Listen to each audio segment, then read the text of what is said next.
முதலமைச்சரின் தாய்மாமன் தங்க மோதிரம் திட்டத்திற்கு ஆண்டுதோறும் 755.83 கோடி ரூபாய் நிதி ஒதுக்கீடு செய்து தமிழக அரசு அரசாணை வெளியிட்டுள்ளது.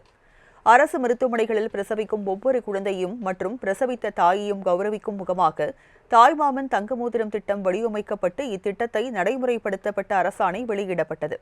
அரசு மருத்துவமனைகளில் பிரசவிக்கும் தமிழ்நாட்டில் நிரந்தரமாக வசிக்கும் குடும்பங்களை சார்ந்த தாய்மார்களின் குழந்தைகளுக்கு முதலமைச்சரின் தாய்மாமன் தங்க மோதிரம் திட்டத்தின் கீழ் 1 கிராம் தங்க மோதிரம் வழங்கப்படும்.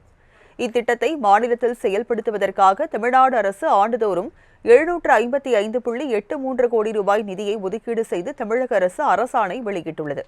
இத்திட்டத்திற்கான ஒப்பந்த புள்ளிகள் உடனடியாக கோருவதற்கு முதலமைச்சர் விஜய் உத்தரவிட்டுள்ளார்.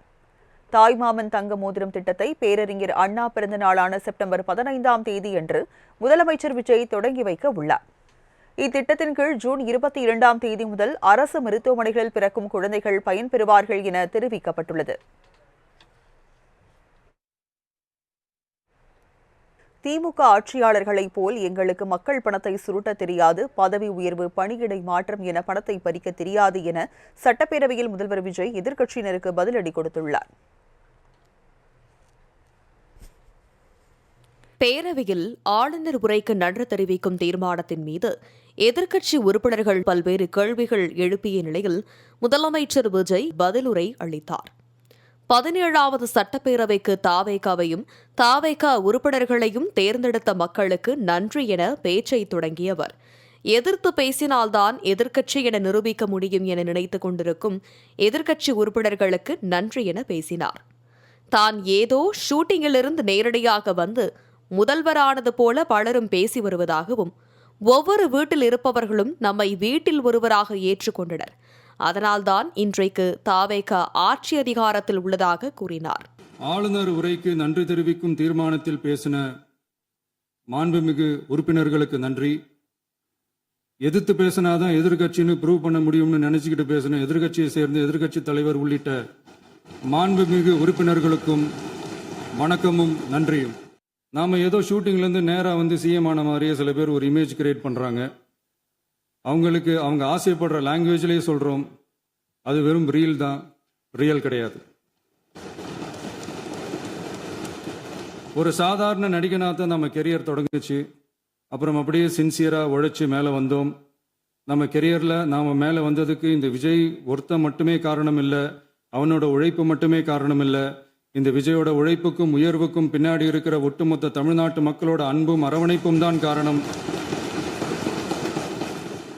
90களின் காலத்தில் இருந்தே மீனவர்கள் பிரச்சினை, ஈழத்தமிழர்கள் பிரச்சினை, ஜல்லிக்கட்டு பிரச்சினைகளின் போது போராட்டத்தை நடத்தி வந்திருக்கிறோம் என்றும், அரசியல் கட்சி தொடங்கியவுடன் CAA சட்டத்திற்கு எதிராக அறிக்கை வெளியிட்டதாக கூறினார்.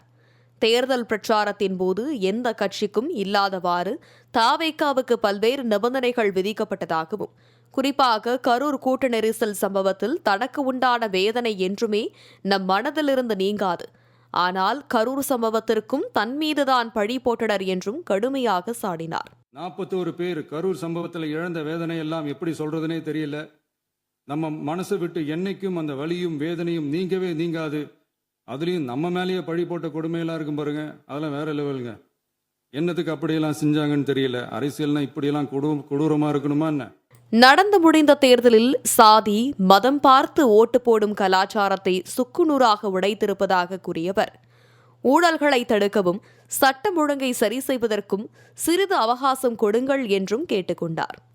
தமிழகத்தில் 717 மதுபான கடைகள் மூடப்பட்டது, சிங்கப்பெண் பாதுகாப்பு படை உள்ளிட்ட திட்டங்களை பட்டியலிட்டு கூறிய முதல்வர் விஜய், வெள்ளை அறிக்கை வெளியானதில் இருந்தே எதிர்க்கட்சியினருக்கு கண்ணை கட்டுகிறது என கூறினார். மக்கள் பணி செய்வதற்கு எங்களுக்கு எதுவும் தெரியாது என எதிர்க்கட்சியினர் விமர்சிப்பதாக சுட்டிக்காட்டிய விஜய், ஆம், எங்களுக்கு தெரியாதுதான், மக்கள் பணத்தை சுருட்ட தெரியாது, பதவி உயர்வுக்கு பணியிட மாற்றத்திற்கும் பணம் பறிக்க தெரியாது, கோவிலில் தங்கத்தை உருக்கி தாரை வார்க்க தெரியாது, போதை கலாச்சாரத்தை வளர்க்க தெரியாது, மகளிருக்கு இலவச பயணம் என அறிவித்துவிட்டு ஓசி பஸ் என விமர்சிக்க தெரியாது என அடுக்கினார். எங்க சட்டமன்ற உறுப்பினர்களுக்கும் அமைச்சர்களுக்கும் மக்கள் பணி செய்ய தெரிஞ்ச அளவுக்கு மக்கள் பணத்தை சுருட்ட தெரியாதுதான். அரசு வருமானத்தை அரசு கஜானாவுக்கு மாத்த தெரிஞ்ச அளவுக்கு அந்த பணத்தை தனிப்பட்ட கஜானாவுக்கு மடை மாத்த தெரியாதுதான். நம்ம குடும்பத்தில் இருக்கிற பாட்டி, அம்மா, அக்கா, தங்கச்சி, குழந்தைங்களை, பெண்களை மதிக்க தெரிஞ்சவங்களுக்கு ஓசி பஸ், 1000 ரூபாய் கேஸு, இப்படிலாம் பேச தெரியாதுதான். தமிழகத்தில் நிலவி வரும் மின்வெட்டு பிரச்சினைகளை சரி செய்து விரைவில் மின்வெட்டு நிலை அறவே நீக்கப்படும் என்றும் உறுதியளித்தார். மேலும் பயிர்க்கடனை முழுமையாக தள்ளுபடி செய்யுமாறு விவசாயிகள் போராட்டம் என்பது எதிர்க்கட்சிகளின் தூண்டுதலின் பெயரிலேயே நடப்பதாக குற்றம் சாட்டினார். தமிழகத்தில் பெண்களுக்கு எதிராக நடக்கும் பாலியல் வன்முறைகள் நடப்பதை ஒருபோதும் சகித்துக் கொள்ள முடியாது என்றும், இந்த பிரச்சினை இப்போதல்ல, பல வருடங்களாக நீடிக்கும் பிரச்சினை. ஆகவே பெண்கள் பாதுகாப்பை உறுதி செய்யும் வகையில் கடுமையான நடவடிக்கை எடுத்து வருவதாக கூறினார்.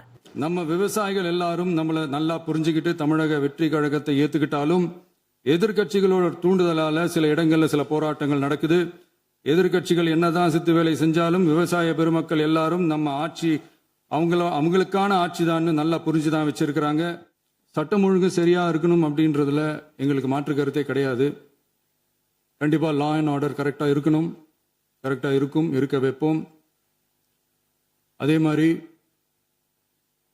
பெண்கள் பாதிக்கப்படுறதையும் இங்க யாராலையும் சகிச்சுக்கவே முடியாது. அதுக்கான கடுமையான நடவடிக்கைகள் நம்ம அரசு எடுத்துக்கிட்டு இருக்கிறோம். சட்டம் ஒழுங்கு குறித்து யார் வேண்டுமானாலும் கேள்வி கேட்கலாம்.